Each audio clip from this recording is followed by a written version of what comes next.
Welcome to the Compassionate Care Podcast. My name is Scott Bradley. I'm the owner of Bradley & Son Funeral Homes in Simple Cremation, New Jersey. I'm a third-generation funeral director, clinical social worker, and certified psychoanalyst. It is my pleasure to introduce to you Marilynn Marino. She's a community liaison for Hospice of New Jersey. And for the past 8 years, Marilynn has collaborated with us on many community events to educate people on end-of-life issues, hospice, and funeral planning. Marilynn, welcome. Thank you, Scott. Nice to be here. It's great having you. Thank you. Can you share with us, the audience, how you got into hospice care? Sure. I got into hospice care actually about 18 years ago. Yeah, so I didn't know much about it. You must have been a baby then. I was, absolutely. I didn't know much about it. But I was sort of introduced to it because I was sick myself. And that did come up. That was one of the considerations. So as I went on my journey of, several different types of cancers, one after the other, and wasn't sure where I was going or what was going to happen, is that I just remember how kind, thoughtful, and always there the hospice and palliative team were. They were always there for me. So I was really grateful about that. Because once you're put in that situation and, I'm out of state now and, the family and friends can only take off so much. And I'm getting anxious about it, although they worked out a whole schedule. It's still a lot. You're back and forth to the hospital and this is happening and that's happening and you're not sure where you're going. But I never forgot the kindness. And I followed instructions. So here I am today, thank God. And that's how I got into it. I'm a graphic designer, interior designer by trade. Yeah. So I decided to change my career if I could. And hospice showed up. So that's how it started. And I became the coordinator for all three of our Hospice of New Jersey offices for the aides. So that was quite a job and challenging. We had about 150 aides at that time. The census was very large, and I loved it ever since. And now out in the field as a liaison, and that's what I enjoy doing. What does a liaison do? Well, I actually meet with the families who have some questions or concerns about hospice and what happens moving forward. So those families come to us through referral resources. Now, anyone can refer a hospice patient. However, most of the referrals are coming from a nurse practitioner, a physician, or a family or a friend who's very concerned about a loved one and is wondering if hospice can help. Because there's so many misconceptions about hospice, because the first thing you think of is death. Right. And really, the word hospice came from hospitality. Right. So they kind of shortened it, not knowing what it would really mean. It started in England, and they considered it hospitality. So what happened in those days, and unfortunately, it's kind of gone away, is that family and friends would help and come over and help anyone in that type of situation. So hence, that's the hospitality. They would cook for the family, or just sit with the patient while they ran errands or perhaps had to go to work. Right. So this is where it came from, and that's what I do. I introduce hospice to patients, families, physicians, nursing homes, assisted livings, anyone who needs to know a little bit more or perhaps have never been involved in hospice care. And I follow it through until we get the patient on services.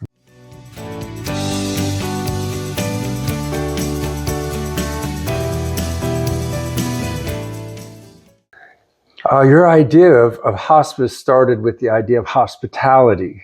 Very interesting. And my grandmother started the first hospice in the early 70s, mid 70s in Cape Cod.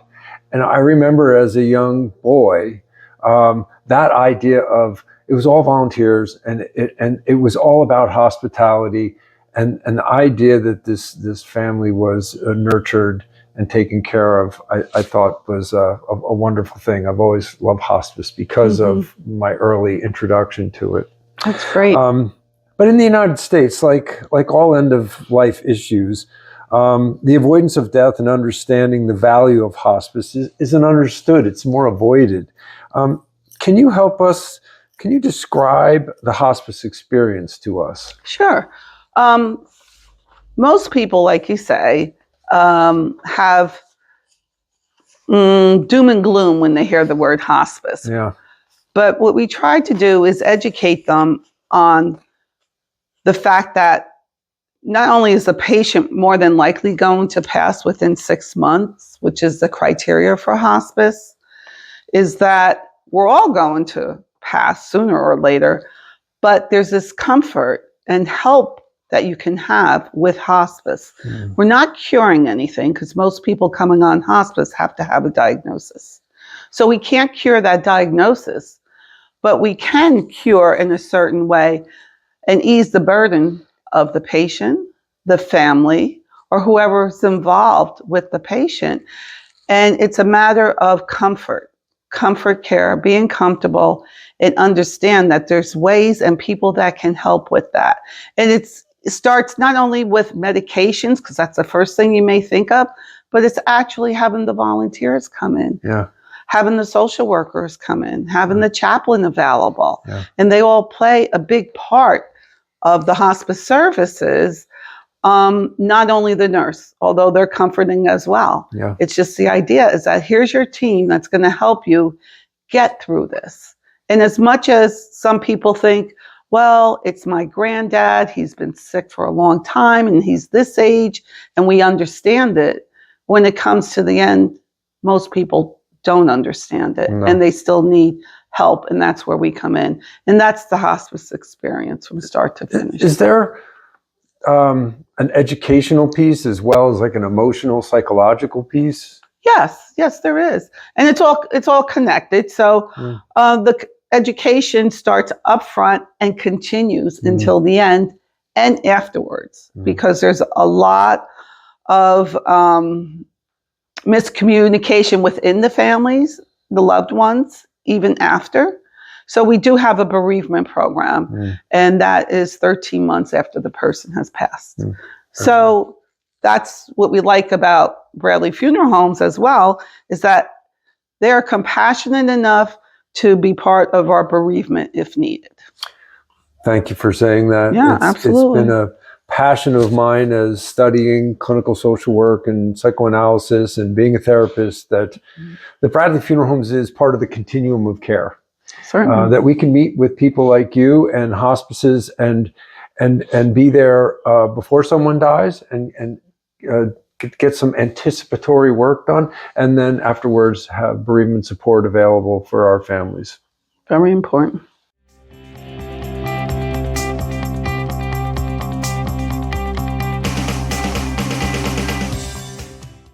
I'm a social worker at heart. Yes. And social workers are systems people. Now, how does hospice care for the whole family system? You touched on it a little bit, but I'd like to hear more about how not just the dying person, but the family's taken care of. Sure. Well, the social worker does play a big part in that, along with the chaplain as well. They are very well educated and up to date on what's happening in the hospice world, but also what's happening with anything related to the hospice world. So they help educate and comfort the families and loved ones and the patient, not only through our services, but providing and suggesting outside services for the family. So a patient may have additional insurance, and they help them with that, to go outside to see who can help them with the policy that they have, just to give an example. And they make not only call the insurance company for them, but maybe ease the burden and help them with a home care company that can come in and will take that type of insurance. So that's a big burden off of the family. And that's where the social worker comes in, not only to help with that type of thing, but also to help with the dynamics of what's going on with the family. Because as you mentioned, you're very well educated and know the dynamics and the situations happening once they tell you their story. Yeah. So that's how you continue with that. And they also recommend other outside services, Meals on Wheels. Perhaps they can help with that. Yeah. So not only are they helping with the psychosocial things going on within the family or the patient or whatever, they're also helping getting more information into the family from the outside world. You sound like a social worker. Thank you. I love social workers. They're great people. Yeah, they're all great.